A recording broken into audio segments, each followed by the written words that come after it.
Olá, meus amigos. O assunto hoje é a crise do Segundo Reinado, um período em que vamos ver o fim do governo de Dom Pedro II, que foi de 1840 até 1889. De longe, até hoje, o governante que mais passou tempo no poder no Brasil. Para entendermos o fim do governo deste monarca de extrema importância para a história do Brasil, temos que compreender 4 pontos: a questão escravista, o republicanismo, a questão militar e a questão religiosa. Eu inicio falando da questão escravista. Sim, Dom Pedro II foi o governante que conviveu com o fim da escravidão. Foi a princesa Isabel que assina a Lei Áurea e, a partir daí, os escravos do Brasil estariam libertos. Naquela época existiam cerca de 700 mil escravos no Brasil, em 88, que foi o ano de assinatura daquele documento. Destaco que a assinatura deste documento foi consequência de uma atuação muito forte dos movimentos abolicionistas. Várias sociedades brasileiras que lutavam pelo fim da escravidão foram muito fortes naquela época, pedindo o fim da escravidão no Brasil. Expoentes marcantes, Luiz Gama, por exemplo, da nossa sociedade, fizeram um movimento muito forte. A resistência negra, os movimentos internacionais também, porque a Inglaterra queria o fim da escravidão para ganhar mercado consumidor no Brasil. Tudo isso foi culminar no fim da escravidão no Brasil. Lembre também que existiram leis anteriores até chegar na Lei Áurea. A Lei Eusébio de Queiroz, que proibiu o tráfico negreiro internacional para o Brasil.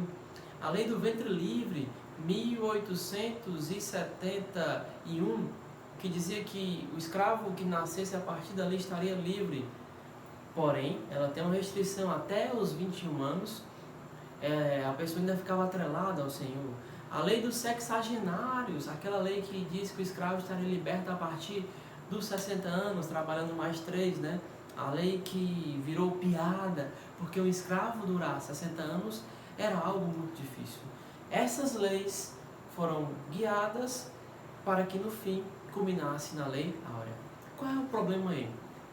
Dom Pedro vai perder o apoio dos fazendeiros, porque não foi pago nenhuma indenização aos fazendeiros brasileiros. Eles ficaram enraivecidos. Ora, Dom Pedro, acabou a escravidão, cadê minha indenização? Um apoio que ele tinha na mão, ele vai perder a partir daí. Então a questão escravista, ela vai levar ao fim do apoio dos fazendeiros paulistas, mineiros, cariocas a Dom Pedro II naquela época. Um ponto complicado. Um segundo ponto complicado são as ideias republicanas. No Brasil já não se aceitava mais o ideal de império, de um monarca no poder, comandando as ações através de um poder só, o poder moderador. No Brasil, os ares agora era de defesa de um poder republicano, que a república chegasse, que os políticos fossem eleitos através do voto popular, numa eleição direta, nos diversos meios, seja o meio federal, o meio estadual, o meio municipal. O ideal republicano ganhara muita força. Surgiu o PRP, o Partido Republicano Paulista, por exemplo, com apoio maciço dos cafeicultores naquela época, que tinha um tom federalista, que diziam que vamos dar autonomia às províncias, que elas possam pedir empréstimos, que elas possam fazer suas próprias leis, ok? Tinha também o Partido Republicano Carioca, que era muito forte. Então o Brasil vai se encher de ideais republicanos. A elite brasileira, ela já queria um novo modelo, o modelo republicano. Destaco também que os militares também já defendiam a república, mas o elemento forte contra Dom Pedro II, o exército estava querendo um novo modelo no Brasil. Destaco o terceiro ponto, a questão militar. Sim, após a Guerra do Paraguai, o exército vai voltar fortalecido Ora, lembre que a Guerra do Paraguai é ganhada pela Tríplice Aliança. O conglomerado de países que tinha Brasil, Uruguai e Argentina vai derrotar o Paraguai, vai acabar, dilacerar praticamente com o Paraguai. Falo isso porque as vidas se foram por lá em grande maioria. O Paraguai vai ficar arrasado naquela época. O Brasil ganha a guerra e os militares, o exército brasileiro, volta muito fortalecido dessa guerra e ganha força, ganha moral política no Brasil. Esses militares vão defender o ideal do positivismo. O que é o positivismo, Romulo? Eu estava numa aula na universidade, outro dia, acompanhando minha orientadora, e ela perguntou na sala o que era o positivismo. Alunos que já estão na faculdade. E aí uma aluna levanta a mão e diz: professora, eu vou dizer a você o que é o positivismo. Eu sei, professora. Ora, todos voltaram os olhos para aquela aluna e ela disse: professora, o positivismo é pensar positivo. Não! Até tossi aqui. Positivismo não é pensar positivo. Pensamento positivo você tem no dia a dia. Eu fiquei nervoso na hora, assim como estou nervoso aqui agora. Positivismo é um pensamento baseado na ciência, no aspecto científico ao máximo.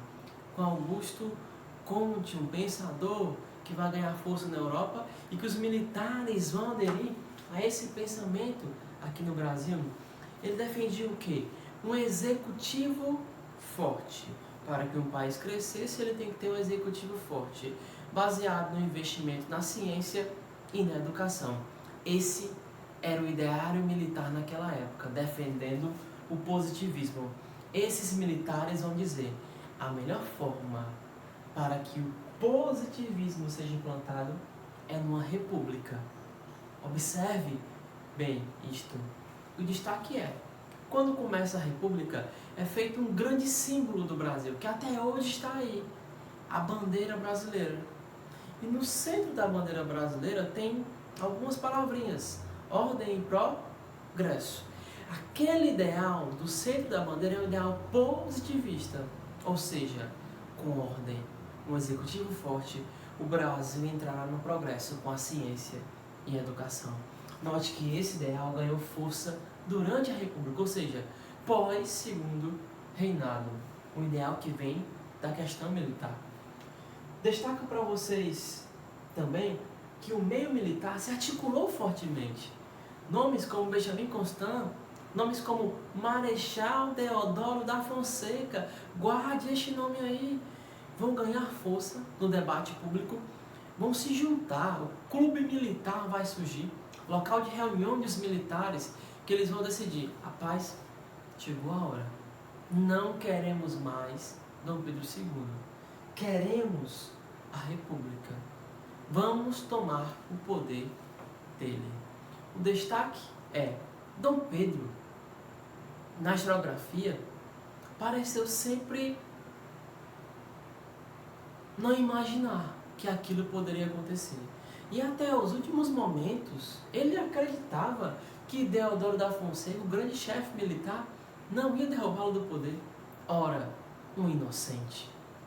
Eis que o quarto ponto é a cajadada final, a questão religiosa. Meus amigos, destaco aqui para vocês que Dom Pedro tinha um forte apoio da igreja. Lembre-se, quando é feita a Constituição de 1824, com Dom Pedro I ainda, o catolicismo vai ser a religião oficial do Brasil, ou seja, o Estado brasileiro era atrelado à religião católica.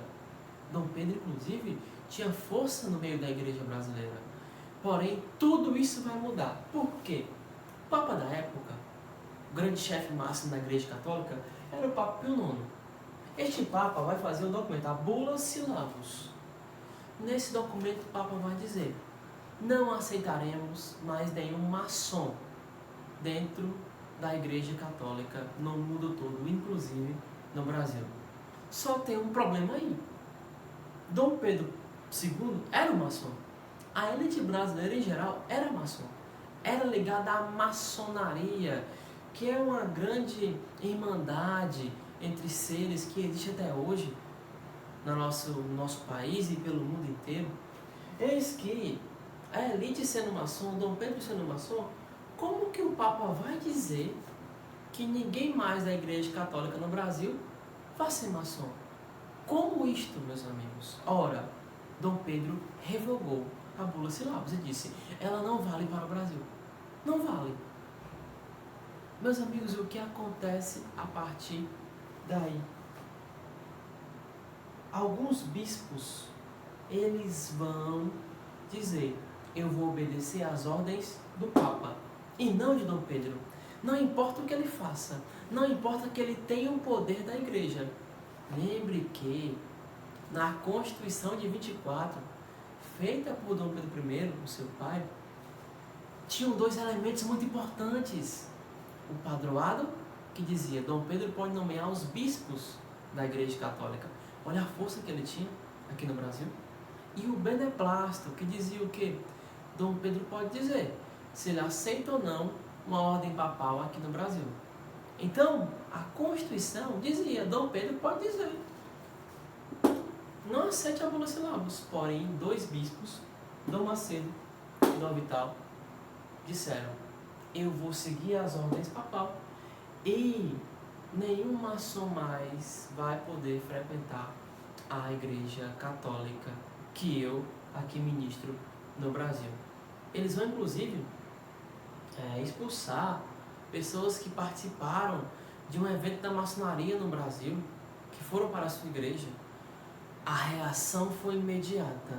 Mandaram prender Dom Marcelo e Dom Vital. Ora, meu amigo, quando a igreja percebe o quê? No Brasil estão prendendo nossos bispos.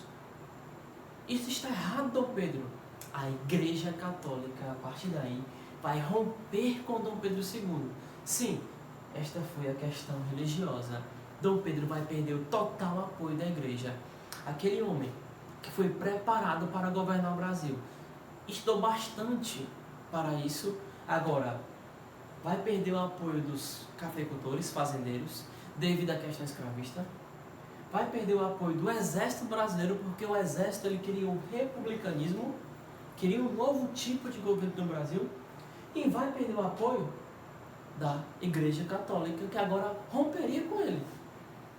O saldo disso foi o quê? Por debaixo dos panos, em novembro de 89, Dom Pedro recebe um documento que diz: você tem 24 horas para deixar o Brasil. Ele recebe esse documento e no dia 17 de novembro de 89, ele pega suas coisas junto com a família real e foge, saindo do Brasil. Antes disso até, no dia 15 de novembro de 89, é proclamada a República do Brasil. A partir daí, Dom Pedro perde o poder, é expulso do Brasil, inclusive a terra que ele tanto amava. Ele disse essa frase antes de sair do Brasil. Ele é expulso e começa aí a República, 1889 até 2020, o Brasil vive a República. Quem foi o primeiro presidente da República? Marechal Deodoro da Fonseca. Eis que o assunto está trabalhado.